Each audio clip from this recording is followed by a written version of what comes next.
Hey guys, it's Jolene. Welcome back to the Home Stitchery Decor YouTube channel. In today's video, I want to talk to you again about Etsy and my number one reason you should not start an Etsy store first. Okay, so the elephant in the room. I guess we'll just get right to the point here. If you've seen Etsy's Q1 financial results, they are looking grim. And they are cutting down on spammers, scammers, people with no skill and very little will to do anything on their platform other than spam the site. So what's happening with this is people that are starting legitimate Etsy stores are consistently getting shut down right out the gate, even though they're saying things like, I designed my item in Canva, I used all kinds of different elements, I used my own graphics and everything, and I put the design onto a product and then I put it onto my Etsy store. And, you know, they're following all the advice of all these YouTubers saying to them, you know, make so many products for your Etsy store before it goes live and make sure that you can, you know, pump out these listings so that you get picked up in the algorithm right away. So they're doing hours and hours, sometimes making hundreds of designs before they post them to their Etsy store. And the second they go live, bam, they're shut down. And that is sad. I agree that is sad, even if you are making your own designs and you've put all the extra work into it. Some people are having some success basically filing a complaint or getting their suspension revoked. And then there's others that are just getting the rug pulled out from under them. Like they're done. That's it, right? So once you get an Etsy suspension, geez, say that 5 times fast. They flagged you. So they flagged your IP address and you're not going to be able to sell on Etsy. So there's a couple of things that are happening with this, in my opinion. I'm not an expert. I am just an opinionated person here on YouTube. Just like everybody else on YouTube, we all have our own opinions, right? So fight in the comments. That'll help my channel grow. So there's a couple of reasons for this. Etsy is getting inundated with spam sellers that are creating designs en masse.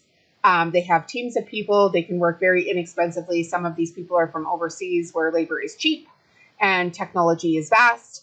And they are just putting out the listings, so many listings all the time. They're putting them not only on Etsy, but they're putting them on all of these different platforms.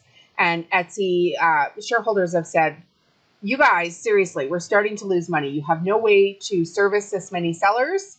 You have no way to service this many complaints coming in. The products that are getting sent out are often not accurately described. They're not accurately photographed.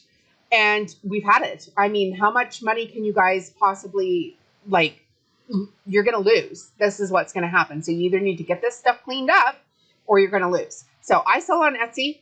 I've been selling on Etsy for years and years and years. They might see this video at some point and be like, you're done. But no, I've been selling on Etsy for years.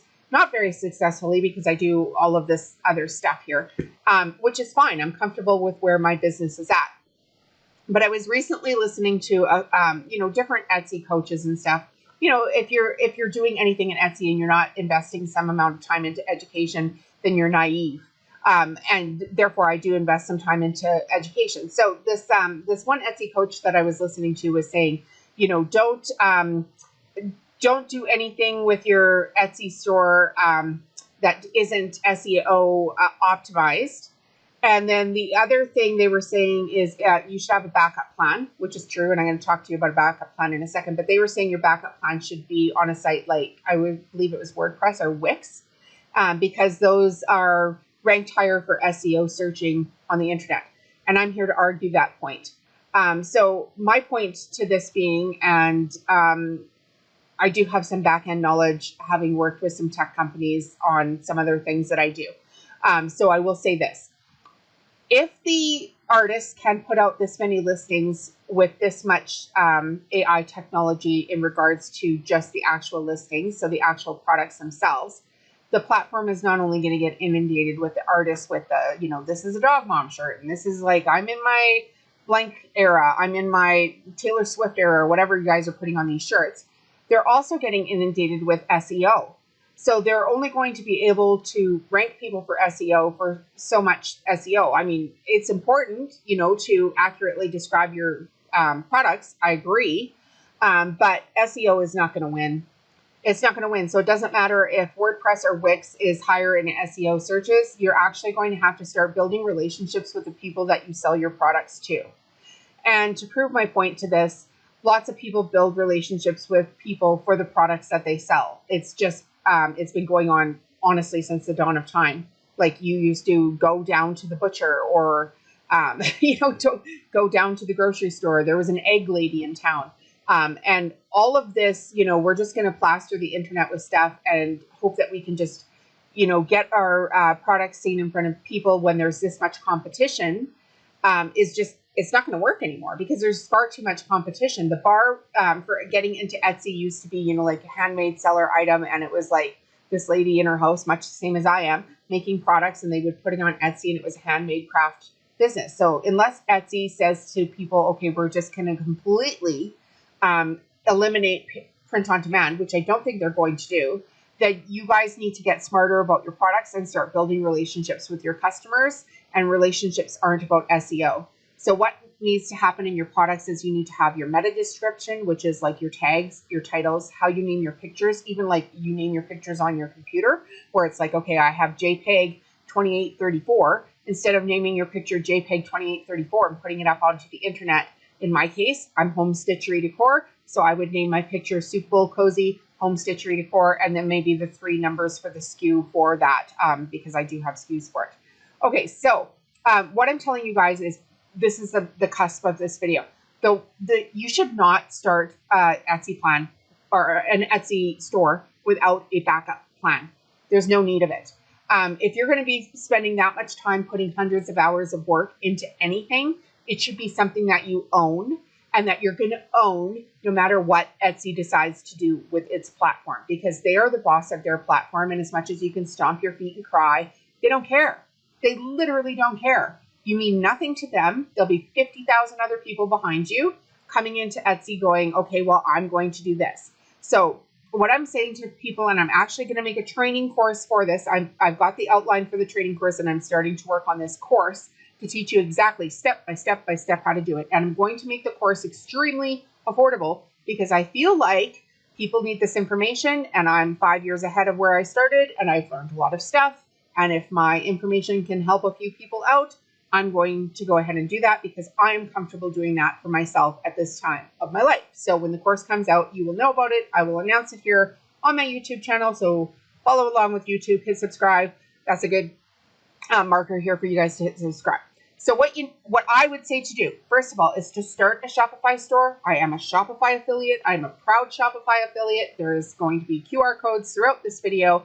The link will be in the video description as well. And I would get my products listed onto my Shopify store first, before I even looked at Etsy. Get yourself 1 or 2 pages of products that could be scrollable so that you look like you're legit. Make sure you fill out all of your legal terms, information, all that kind of stuff. You can link your Shopify up with QuickBooks so that you've got a processing payment plan. I will put a link in the video description for QuickBooks as well, also an affiliate. Make sure that your finances are all right. And then I would start up with Tailwind, which will also be in the video description, where you can write product descriptions for your actual products. You don't need to be writing your own product descriptions. All you need to do is sign up for the free Tailwind plan. And when you have your images for your products set up onto your Shopify store and you are signed up with Tailwind, there'll be a little extension thing on the side of your computer that you can just click on. You can quickly describe your product with a few keywords. If you're not sure what the keywords are for your product, go on to Etsy, look up your product, and look how people are describing that product. Grab a few words from their product listings, bring them into your Shopify description, and let the Ghostwriter AI technology write the listing for you. For the title, they can write the pretty good titles, and they can write the product description as well for you right there in Tailwind. So you're not spending hundreds of hours, thinking you're getting all of the words right. You need to be spending your time on high-value tasks. And if there's AI technology that can help you do stuff like that, I highly recommend doing it. And because they have a free plan, why wouldn't you be doing that? Okay, so once you've got your listings all up onto your Shopify store, you're going to use an app like Shuttle, which is the app that I use. I am not affiliated with Shuttle. I don't affiliate with any Etsy apps at this time. There are several Etsy apps on the Shopify homepage that you can just look at that integrate your products over to your Etsy store. So once you've got all the things set up on your Shopify store, then pull your listing over to your Etsy store. And if you start getting sales from your Etsy store there, you can retarget your customers. So if you're sending them out a physical item, like for my house, I send out physical items. I can put a card in with a physical item and redirect those people back to my Shopify store with incentives. That was like, oh, this actually looks better over here on this person's Shopify store. And because they've gone to all the trouble of making this an actual business, then we're good. Okay, so the Shopify plans, just so you guys know, so for pricing wise, because this is your backup plan. Everybody should have a backup plan. These are in Canadian dollars. So in the United States, it'll be different. I'll bring up US to Canada here. Canada conversion here. So if it's $38 a month Canadian, it's $27.79. So I don't know what they've got. You know, when you click on their site, they're going to have a price, $28 or $25 or $30 or whatever they decide. I have no control over what Shopify charges. So essentially, you're going to pay $1 for your first month of Shopify, and then it's going to be whatever the plan rate is that they charge in your country for the plan. If you want to buy Shopify through my link, I'm more than happy for you guys to do that. I do receive affiliate commissions, but this is so important. If you just Google Shopify, you're going to find these rates, and you can start making these changes today. So before you put up 200 listings, put them up on your Shopify store. So for, like I said, $38 a month Canadian, I have a backup plan. Should something go wrong with my Etsy store, I have a backup plan. And then I am on my Facebook, and I do markets. I do these like massive markets. So don't do what I do. I do these massive markets where I have repeat customers. And I mean, I started from scratch, and all of my stuff is like grandma-y. So basically people follow me around because I've got like this, little cult following or whatever for my specialty made tea towels. And I'm proud of that. And I'm at the place where I want to be with that.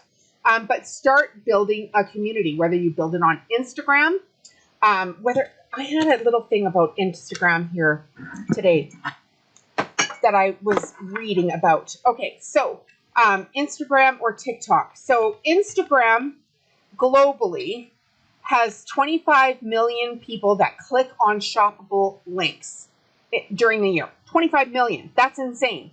So they have, I don't know how many shops they have, but 25 million clicks. Pinterest, 85% of people that go to Pinterest click on a link on Pinterest and purchase something through a link. So if you are using Tailwind and you bring your, like I've said, you can write your product descriptions, but you can also bring your URL in from your products and make pins for Pinterest and put them out with their scheduling app. If you're putting these pins onto Pinterest, Instagram, and Facebook, just those three, those are the top 3 places that you can be promoting your products. And the Tailwind plan is free to get started. So this doesn't have to cost you a fortune, but you definitely should have a backup plan. Slow down. That's it. Just slow down. Do it right the first time, and you'll be winning. Okay, so I think that's it for today's video. I will see you guys in the next video. Please, for the love of God, don't start Etsy until you've started Shopify. Have a good day. Bye.